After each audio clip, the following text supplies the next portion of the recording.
माझं कुटुंब सोडून पवार घराण्यातील सर्वच जण माझ्या विरोधात प्रचार करतील असं मत उपमुख्यमंत्री अजित पवार यांनी व्यक्त केलं होतं। त्यानंतर जितेंद्र आव्हाड यांनी पत्रकार परिषद घेत अजित पवारांवर हल्लाबोल केला। यावरून अमोल मिटकरी यांनी जितेंद्र आव्हाडांचा चांगला समाचार घेतलाय। अमोल मिटकरी म्हणाले की जितेंद्र आव्हाड चळवळीच्या नावाखाली भामटेगिरी करणारी व्यक्ती आहे। हा भामटा माणूस आहे। या माणसाला माझं आव्हान आहे की जर तुमच्यात हिंमत असेल तर अजितदादांनी महाराष्ट्रासाठी काय केलं यावर एकदा खुली चर्चा होऊ द्या। उत्तराला उत्तर याच भाषेत दिलं जाईल, अन्यथा जाहीर माफी मागा। ज्या पद्धतीनं अजितदादांवर तुम्ही बोलताय, त्यांच्या उपकाराखाली तुम्ही जगलात, त्यांच्या टाच्याखाली जगलात, तुमची जहागिरी गेली, आता तुमची भामटेगिरी सुरू आहे। जितेंद्र आव्हाडांच्या सडक्या मंदीतील हे विषारी विचार आहेत।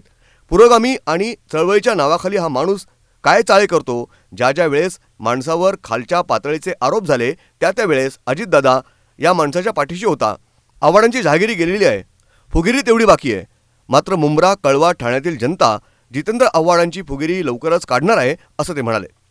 जितेंद्र आव्हाड चळवळीच्या नावाखाली भामटेगिरी करणारी एक व्यक्ती आहे।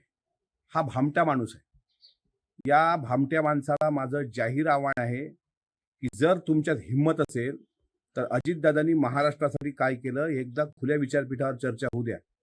उत्तराला उत्तर त्याच तोडीत दिलं जाईल, अन्यथा जाहीर माफी मागा।